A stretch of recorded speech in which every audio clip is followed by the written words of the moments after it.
Don't just have yourself just on one job board. Don't just be one place. Position yourself in places where you can get traffic from multiple sources and you'll be booked out.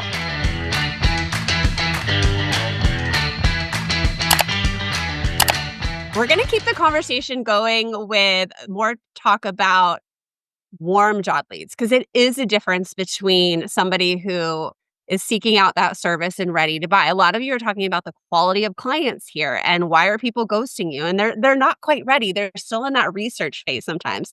So I have brought our friend Robyn Stoney. I almost called you Smiley. Robyn Stoney here to talk about this warm lead opportunity and responding and how you respond to some of these. What do you say to get the client to reach back out so you're not ghosted? So they're booking the call and then signing the contract.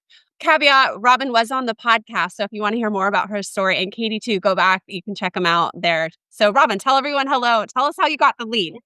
Hello, everybody. Thank you so much for having me, Emily. I'm really excited to have this opportunity to share because I remember so vividly when I was brand new and I had no clients very, very many years ago. I was scared to death, but knowing that I needed to do this, I could not stay in corporate any longer. And I knew I had the ability, I knew I had the skill set, I knew I had the knowledge, but it was just like getting myself out there, getting that first client. And honestly, how I got my very first client and how I get clients today is the exact same way, except for now I'm much smarter about where my pipelines are. So I'm going to share a little bit about how I follow up on warm job leads, which is conveniently, I mean, what the work group is all about, right? But really, if you zoom out, the work group is a pipeline, just like a job board, like Katie was sharing how she's in these different places that bring leads to you. You can be in multiple places that bring leads to you in so many different ways. And it really makes a lot of sense to have multiple ways that leads come to you, especially qualified ones. But once you get a warm job lead and you see, okay, you're reading what it is that they're looking for, it sounds like a perfect match for you. What do you say? And it takes a little bit of finessing and refining your pitch email, which I love, love, love that there is a pitch email training in the work group. So if you guys didn't know that, that training actually helped me perfect my pitch. And I save this one pitch as a template now, and I use it every time I pitch a client, but I just customize it to that particular lead. So one of the main things that I learned from that training that I was doing wrong, Oh, maybe yeah. Tell us. not wrong, but I was just looking at it through a completely different lens, is that my pitch email was so long and it was I in the email. And that's not what I got from the training. And so I was wondering, like, I had been pitching and I hadn't heard anything back. And I was like, I mean, I'm a unicorn. Like, I should be here. Actually, should be getting some bites back. I'm not getting anything. And then I went and watched that training and I was like, oh, okay. Let me reposition how I'm doing that pitch. So here's a few things I took away from that training. One, the structure of the pitch. Keep it short. And that's like one of the main important things, is to keep it very short because business owners are short on time. And obviously they have a bunch of people to sift through, right? So being concise is really important. Also, your marketing assets. You touched on this, Emily, and I was like, yes, spot on. Your marketing assets for yourself, they're going to look at what you present to them as your representation. So if you say, I'm a virtual assistant, I'm a marketing assistant, I'm this, I'm that, whatever it is that you say that your specialty is, have some kind of proof behind what it is that you can do. I got my website together and I made sure I linked my website in that email. Super important, because I noticed that people go right over to my website because I can look at my analytics and see when I send a pitch out, when they go hit my website, they're looking at my work. They're looking at how I write. They're looking at my testimonials I have on there. They're looking at everything before they book a call with me. That's another thing. I put the link to my Calendly for them to book the call in my outreach email. So I'm not waiting for them to reply and say, "Yeah, I'd like to book a call with you." I put it right there. I also put a link to my portfolio in my outreach email so they can see funnels I've designed in the past, graphics I've designed in the past, just some examples of work that relate back to their posting what they need done. Let me show you what I've done for others that relates to what it is that you're looking to have done. I mean, just pure logic there. Another thing is I make sure that I mention their business name in the pitch email. And I go and look at their website. I go look at their socials. I go look at everything about their business that I can find publicly, so that they know that this is a customized email. It's not just a cookie, even though it is a template. It doesn't feel like a template when they open it. It's not like, hello, I'm this, I'm that, right? Yeah. I make it customized to them. I talk about my experience, like who I've helped in the past that relate to them and their niche. And I also link to where I've been featured. So I link to our podcast interview in my pitch email. So smart. So smart. So those are like little things. And of course, like when I first started pitching clients, we hadn't done the podcast interview yet. But when we did, I went back and updated my template and added that in there. Because if they're coming through the work group and then they see me with you, I'm like, hello, like let's make it make sense. Yeah, milk your connections, like, this is, like, PR 101. You wanna name drop people, and not in, like, an awful schmoozy way, but in an authentic way, and they're coming to the work group because they want vetted people from my network, so write it. That's so smart. hello, right? And that's just part of a broader point here is to leverage content where you're somewhere else online. If you have, Mhm. I mean, it doesn't mean that you have to be on anyone's podcast. Although, if you have the opportunity, of course, do it. But if you haven't been featured on a podcast, like link to your own YouTube channel, make a video like about me and work I've done, make a video and link to that so that they can see you on camera. If you have any videos whatsoever, video is so powerful because they kind of get a sense of who you are from that. I talk about their requirements too.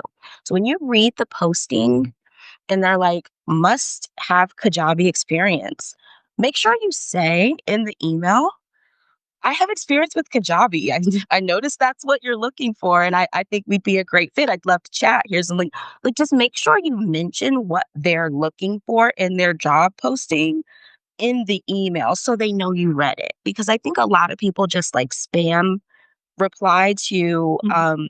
to leads or just kind of throw stuff out there that's like cookie cutter. And so I just Yeah. make sure I really customize that in the pitch. And then the last thing I'll say that I do personally, aside from the portfolio that I link in there, I link a resume of my past clients. So they can go and see people who I've worked with in the past. If they have anything that's outwardly facing that is part of my portfolio that's still up for them, you can see if I link that funnel, I built this funnel for this one person, and then you go and check them out and they're linking to the funnel that I built for them, then it's like, oh, okay. They can make the correlation. I love that you are really demonstrating your expertise with visual proof. We know to do testimonials, we know to have the social proof there, but you're showing your work, but you're also demonstrating that you're serious about your business.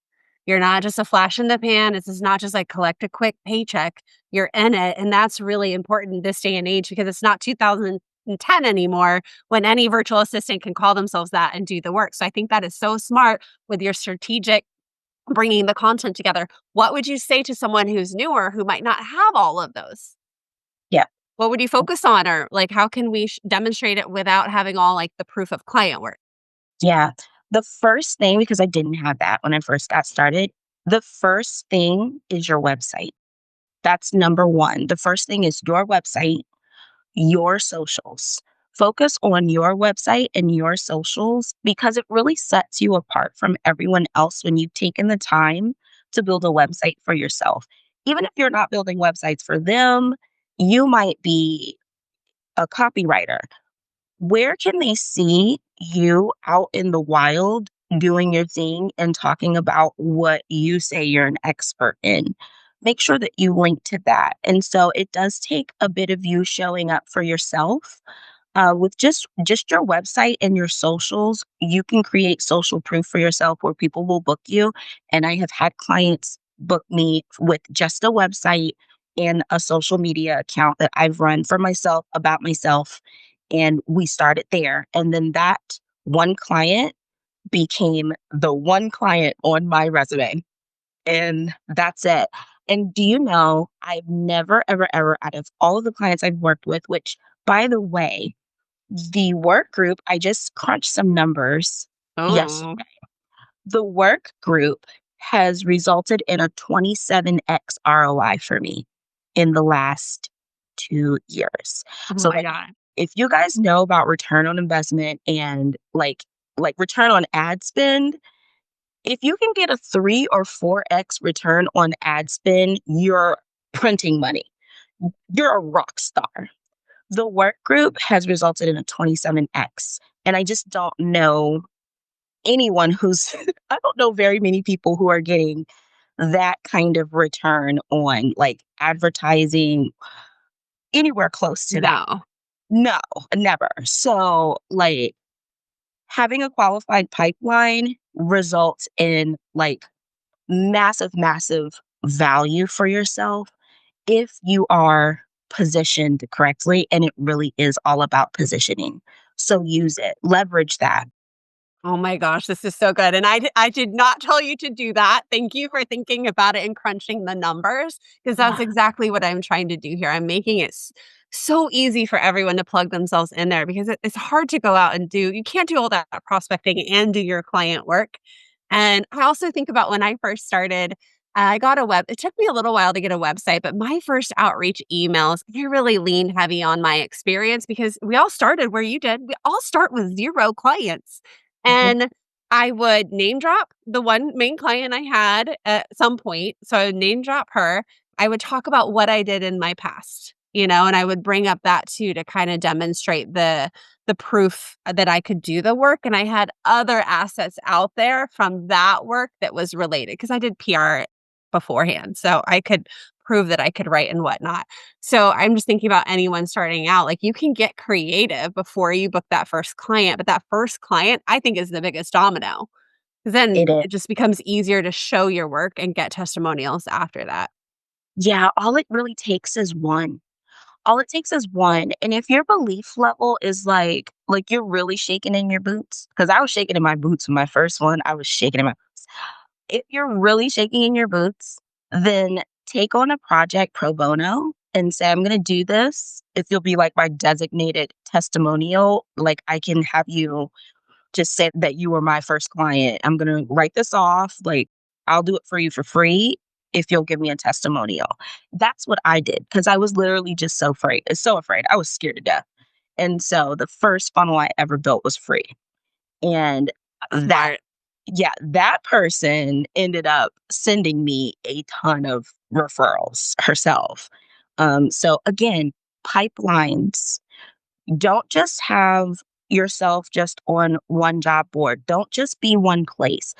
Position yourself in places where you can get traffic from multiple sources and you'll be booked out. You will be. And I saw in the chat too, someone asked, do you have to have a website to be successful? You do not have to have a website to be successful. However, it's incredibly helpful. And one person even said, I know I lost a potential client to Robyn because of that podcast. I'm so sorry, Liz. Okay, who do I need to book next?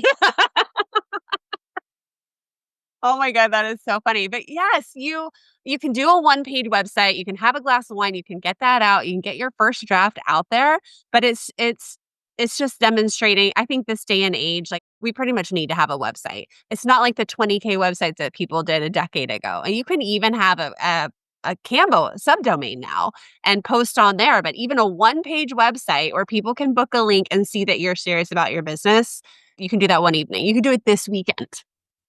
It creates trust. Even if Mhm. you have never had a client, if you have a website, people like, "Mm." If you have someone that's going after the same job lead as you and they have a website and you don't, do you want to be in that position? Yeah, The websites are so easy to create these days. And I yeah. know, like, if you don't have one, it's only going to take you a day. These days, it'll only take you a day. Get one up. I expect to see you at the website training. Even our own work group members are like, "All right, we have set up a website, a challenge in, October, November, and it's gonna end with some website reviews in December." And the reason I'm saying that is people are coming in different directions. Some haven't done it, took me a few years. Some people just need to audit the current one, and a lot of us are evolving and changing our services. We just need to dedicate the time to it. So, I wanna speak one other thing, and then we're gonna bring Stacy up. You talked about doing work for free, and I think this was also critical for me as I learned new services. So it was like never done, but I think about where did I feel weak? A lot of that is my graphic design when Canva first came out, and so I was doing free little projects. I did like little graphic design projects for like PTA or soccer flyers or invitations for a friend's thing, and that kind of made me feel more confident about my design. Not that it was, like, marketing-ish, but it got me out there into a newer service where I Yeah. felt better putting it out there and sharing it. I learned that practice of doing something for free first as a confidence builder Mhm. from another marketer. And that has helped me. I've done the same thing where if it's something brand new, I want to just build my confidence that I'd be able to offer it as a service. I'll offer one for free. And every single time I offer something for free, make sure you're offering it. Like, do your research on the person you're going to give it to, because if you offer something for free to someone who's well connected, established in business, just an influential person, the ROI on that has been amazing. Like they'll send you business, they'll pay you for other things. Like Mhm. just do that. I think a lot of us we're like, oh, I need to be paid for my time, which you do, but if your confidence isn't there yet, do Yeah. something pro bono. You'd be surprised what you get back from it. Oh my gosh, I love that. Okay, Robin, thank you. Tell everyone where we can find you on the socials Yes, or your I website. connect with me on the socials. I'm at Robin the Brilliant everywhere. Yes, thank you, thank you. Okay, thank you, Robin.